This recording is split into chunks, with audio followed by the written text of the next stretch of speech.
الله وعلى آله وصحبه ومن والاه. أشهد أن لا إله إلا الله وحده لا شريك له وأشهد أن محمدا عبده ورسوله لا نبي بعده. Bapak Ustaz Hasan Basri yang kita hormati, Pak Imam kita Pak Ustaz Arya Tuari, Bapak-bapak, ibu-ibu, orang tua saya, tokoh masyarakat, alim ulama di pantai, jemaah maghrib Masjid Lisan yang dimuliakan Allah Subhanahu wa taala. Alhamdulillah, kembali kita bersyukur kepada Allah bahwa atas izin Allah malam ini kita kembali bisa hadir, melangkahkan kaki, mengayunkan tangan sambil kita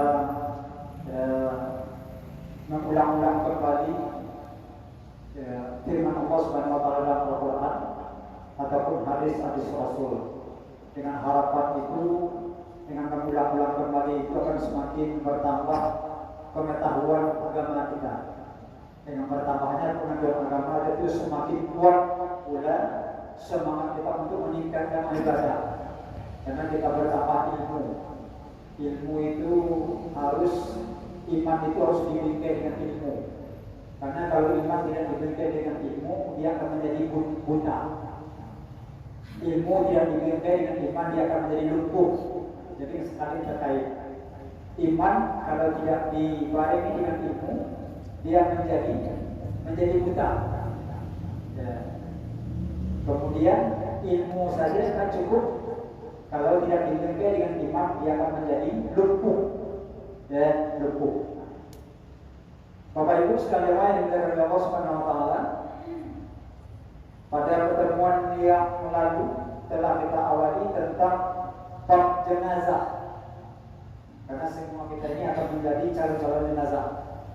Ya, ada yang tidak menjadi calon jenazah yang hadir. Semuanya, ya, semuanya menjadi calon jenazah. Ya, mati itu selalu mengiringi kita. Ya. Dia tak pernah lepas. Ya. Malaikat maut itu selalu melihat wajah kita sehari semalam itu lebih kurang 70 kali. Ya, diperhatikanlah. Ya, diperhatikanlah. Yang kedua, tanda-tanda kematian itu sesungguhnya sudah ada pada kita. Tapi terkadang-kadang kita tak memprotes malaikat maut. Suatu ketika Nabi Yakub didatangi malaikat maut. Berdasar gemuruh darah Nabi Yakub. Yang datang malaikat maut. Malaikat maut kan kerjanya hanya satu, memutuskan kelezatan dunia, artinya mencabut nyawa. Karena yang datang malaikat maut, maka Nabi Yakub bertanya, wahai malaikat maut, apa tujuan Anda datang ke saya? Ini mencabut nyawa saya? Oh enggak, jangan secepat itu Nabi Yakub. Saya datang ke Anda saja ingin silaturahmi, ingin menengokmu saja, bukan mencabut nyawamu. Terjadi dialog waktu malaikat maut ingin meninggalkan Nabi Yakub. Ada Nabi Yakub berpesan, wahai malaikat maut, kata Nabi Yakub, seandainya nanti engkau datang tujuannya untuk mencabut nyawa saya, tolong berikan dulu spion, tolong berikan dulu aba-aba, tolong kirim kepada aku utusan dulu supaya aku bersiap-siap, kata Nabi Yakub. Ini permintaan dari Nabi Yakub kepada malaikat maut. Tolong kirim dulu utusan. Tak lama setelah pertemuan pertama datang lagi. Wahai malaikat maut, apa tujuan datang yang kedua ini? Tujuan saya datang kedua ini Nabi Yakub bukan silaturahmi, ingin menyampaikan kepadamu ajalmu telah dekat. Sebentar lagi kamu akan menghadap kepada Allah. Seolah-olah Nabi Yakub memprotes. Tunggu dulu, kata mau. Dulu waktu pertama kita bertemu, kamu berjanji. Kamu berjanji ingin mengirim utusan kepadaku. Nah sekarang tiba-tiba itu kamu sudah mencabut nyawaku. Mana utusan itu? Belum saya terima. Nabi Yakub, mungkin Anda lupa. Utusan itu sesungguhnya sudah saya kirim. Tapi Anda tidak membaca utusan itu. Saya bukan ingkar janji, kata Nabi malaikat maut. Berkacalah Anda, Nabi Yakub. Bukalah kopi Anda. Dan putih dan beredar. Ya, dulu hitam, sekarang Pak Imam itu dia. Tak boleh.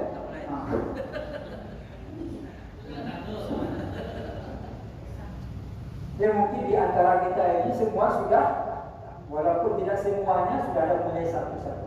Jadi berubahnya warna rambut kita dari putih, dari hitam menjadi putih, 1, 2, 3 sampai seluruhnya, itu Bapak Ibu adalah utusan malaikat maut.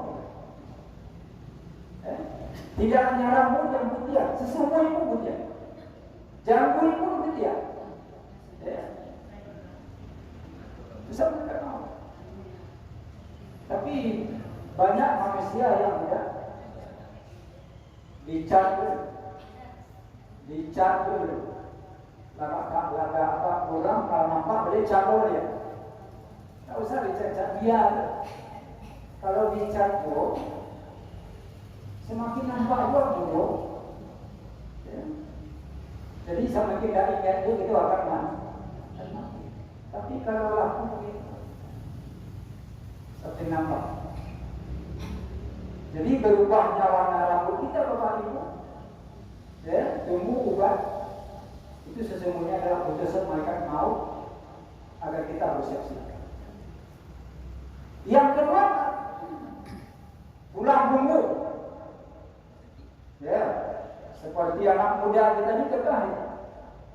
Berapapun beratnya Bapak bisa diangkat. 50 kilo, 60 kilo, 70 kilo. Nah, coba kita sekarang. Ya, mengangkat 20 kilo saja. Dulu dah, ketika tulang punggung kita ini tegak lurus, berjalan gagah, kemana pun.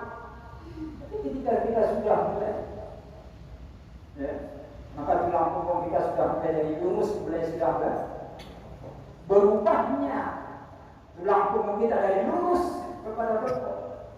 Itu adalah utusan saya kepadamu dan kepada seluruh umat manusia. Ya. Maka kita disuruh oleh Allah dalam berbagai redaksi ayat. Nanti ibu lihat, Bapak lihat Al-Quran. Wa fi anfusikum afala tubsirun. Hendak dalam diri kamu itu kamu lihat. Wa fi anfusikum afala tatafakkarun. Hendaklah dalam diri kamu itu kamu pikirkan betul. Wa fi anfusikum afala tatadabbarun. Hendaklah dalam diri kamu itu kamu tadabburi, kamu renungkan.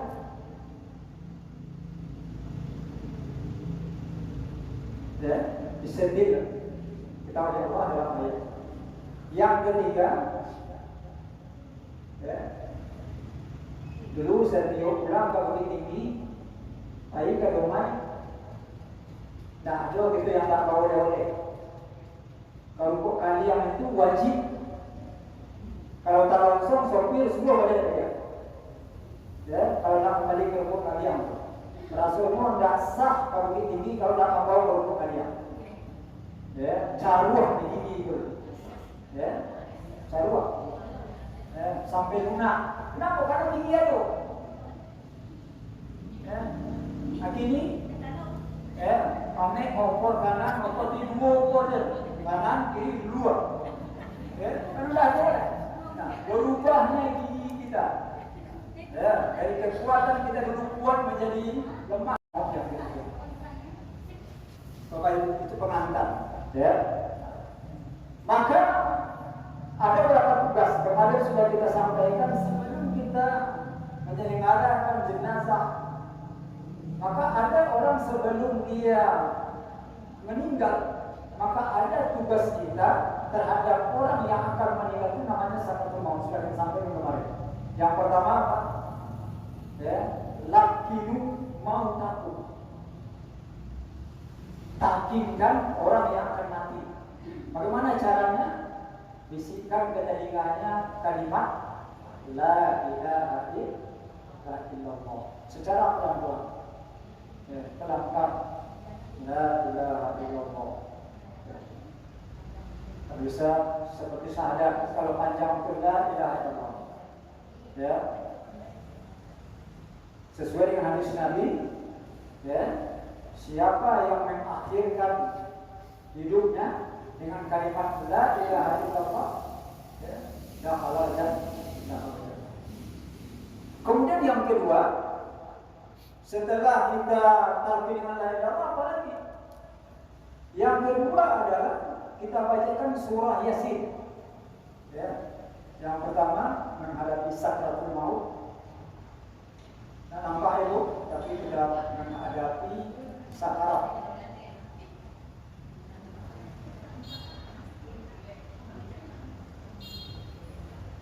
Itu talqin tadi ya. Talqin dengan kalimat ya, kalimat thayyibah, termasuk kalimat thayyibah itu La ilaha illallah.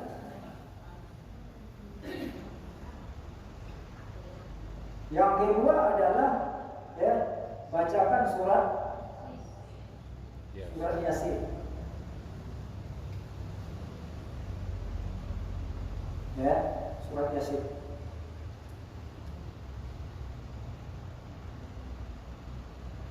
Karena Bapak dan Ibu, di antara keutamaan dari surah Yasin itu adalah ya, memudahkan segala kesulitan. Ya, itu keutamaan. Jadi apabila kita membacakan surat Yasin, tidak hanya ketika orang yang meninggal dan kita rutin kita, maka keutamaannya di antaranya apa? Ya, memudahkan segala urusan kita yang sulit. Orang yang sakarat itu kan sulit. Ya, sulit yang menentukan napasnya. Maka biasanya dibacakan surah Yasin itu, ya, yang sulit tadi itu, maka dia akan menjadi mudah. Ya. Ini ada hadis Rasulullah SAW, Iqra'u ala mautakum Yasin.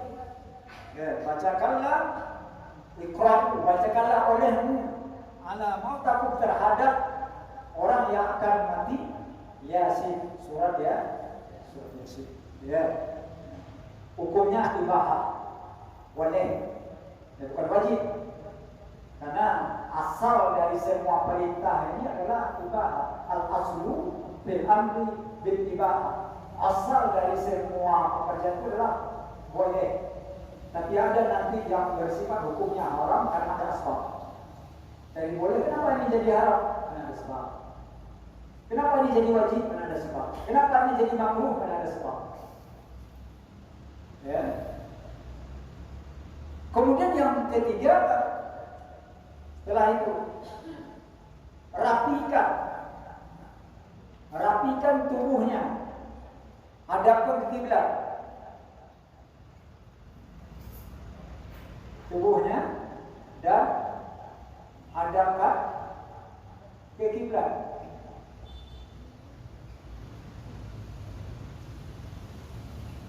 Berarti seperti kita mempraktikkan salat ketika apa? Ketika berbaring. Ya, berbaring. Ya, kalau bisa seperti itu, seperti berbaring, seperti nanti jenazah itu kita masukkan ke liang lahat ketika kita buka talinya dan kita seperti itu. Itu kita harus lakukan. Ya. Rapikan tangannya. Dan kita sudah merasakan itu, ya, sudah merasakan. Dilihat kakinya, terasa kakinya udah dingin, ya. Karena Bapak dan Ibu, ya, dari beberapa sumber, tanda-tanda sakarat maut itu memang bagi orang yang beriman itu ada berapa tanda. Jadi kita ini akan meninggal, akan didatangi oleh malaikat maut itu ada berapa tanda. Ya, yang pertama tanda 100 hari. 100 hari itu sudah ada tanda. Ya, satu hari itu apa? Ya, jelang kematian itu setelah waktu asar. Dia datang setelah waktu asar. 100 hari menjelang kita mati. Apa tandanya? Menggigil pada seluruh tubuh. Biasanya menggigil juga, tapi lain. Tapi kita masih dalam sadar. Yang kedua, tanda 40 hari. Nanti 100 hari, yang itu 40 hari. Ya. Tanda 40 hari itu setelah salat asar juga. Ya, rasanya berdenyut, jantungnya berdenyut kencang. Ya. Dari pusat sampai ya. Kalau yang 100 tadi belum menggigil tidak. Tapi kalau sudah 40 hari sudah mulai. Jadi menggigil kemudian sudah berdenyut jantung agak menyenang. Yang ketiga, tanda 7 hari. Ya. Yaitu diuji dengan musibah, sakit. Ya, sakit. Itu 7 hari. Ya, mulai sakit.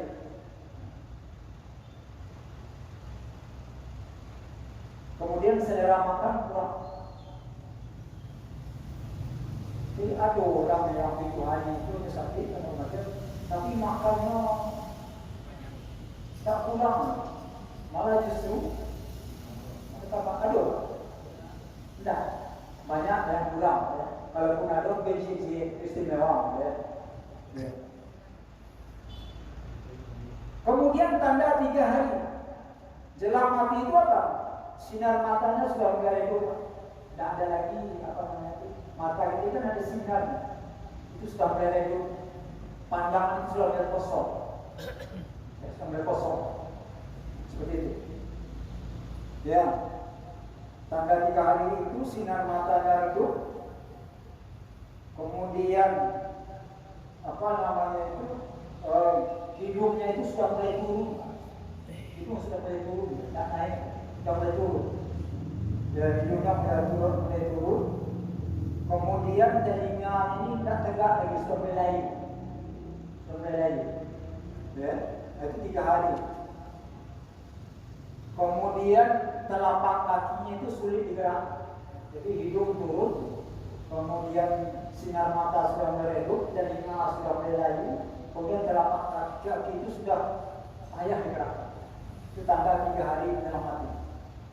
Kemudian tanda 1 hari menjelang mati itu diri dengan firasat kematian, ya, diubur-ubur 1 hari, ya, 1 hari. Nah, itulah yang tadi itu, ya, yang kita tampilkan tadi, ya. Jangan sampai tidak ada keluarga di samping. Karena setelah perjuangan terakhir, iblis menyesatkan manusia. Jangan sampai tidak hanya mengucapkan kalimat la ilaha illallah.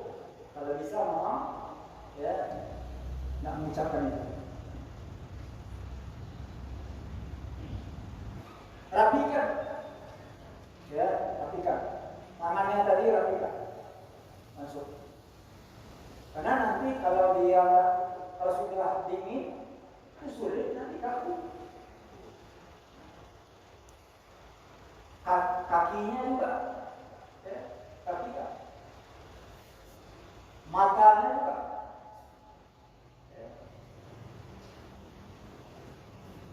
Karena roh orang yang beriman, orang-orang yang baik itu dicabut, ya, oleh mereka mau itu dengan, ya, datang dengan wajah yang, ya, sangat menyenangkan, bau harum, kemudian perlahan-lahan. Tapi kalau datang kepada orang munafik, ya, diduduki oleh mereka mau itu muka orang kafir, maka dikempaskan ke dalam muka, dipaksa rohnya itu keluar. Itu kepada orang kafir. Maka itu kepada ya, menampas-nampas segala macam. Tapi kepada orang yang beriman dicabut dengan perlahan-lahan. Tapi perlahan-lahan kata Nabi, ya, pada orang yang beriman sama dengan besi dimasukkan ke dalam usus kita ini berimbang lalu dicabutnya. Itu juga begitulah sakitnya mereka mau mencabut nyawa terhadap orang beriman. Seperti itu malah. Apalagi pada orang-orang Kemudian matanya, tangannya, kakinya, sambil kita membaca Bismillahi